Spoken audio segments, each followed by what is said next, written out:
Everything in the world changes. Night turns into day, and winter gives way to spring. In Eastern philosophy, the study of these universal changes is called the study of change. You might know this better as the I Ching, or the Book of Changes. It explains the mysteries of nature using two simple symbols: Yin, the broken line, and Yang, the solid line. Astronomy, geography, medicine, and strategy. All Eastern studies are rooted in this philosophy, and Feng Shui is no exception. To truly understand the land, one must understand the study of change. Today, let's explore the origins of the I Ching and how it forms the foundation of Feng Shui. The history begins about 5,000 years ago. A legendary figure named Fuxi realized that the universe consists of three elements: heaven, earth, and humans. He created the 8 trigrams, or bagua, to represent how these elements interact through yin and yang. A trigram is a stack of 3 lines.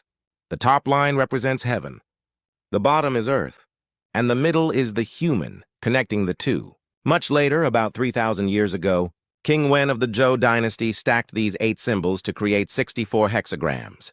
These describe more complex patterns of life. Later, Confucius added detailed commentaries, completing the I Ching as we know it today. It is essentially a code book for the universe. So where did these symbols come from? Legend speaks of a dragon horse that emerged from the Yellow River 5,000 years ago. On its back was a pattern of dots called the river map. This map, with numbers from 1 to 10, represents the perfect harmony and creation of the universe. It shows how nature gives birth to life. Later, a turtle emerged from the Luo River, with a different pattern on its shell. This is known as the Luo script. Unlike the harmonious river map, this pattern represents change and conflict. It shows how energy moves and transforms in the real world. These 2 maps unlock the secrets of the 5 elements. They led to 2 different arrangements of the 8 trigrams. The first is the early heaven sequence. It represents the ideal, perfect balance of the universe. Before physical form existed, it is like a cosmic blueprint. The second is the later heaven sequence. This represents the reality we live in. It reflects the passing of time, the changing seasons, and the cycles of life. Because we live in this physical reality, Feng Shui primarily uses this second arrangement to analyze land and fortune. So, how is this used? In Feng Shui, when we look for a heol, a specific spot where Earth's energy is concentrated, we classify the land shapes based on these yin and yang principles.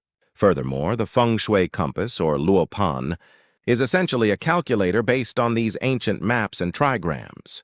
Without understanding the I Ching, it is impossible to properly read the compass or judge the energy of a site. The greatest lesson the study of change offers is the ability to read the signs. Before any result occurs, there is always a subtle sign or omen. Studying Feng Shui isn't just about looking at scenery. It is about reading the invisible patterns of change hidden within the land. By understanding these ancient principles, we can find true harmony between nature and humans. Thank you for watching, and see you in the next video.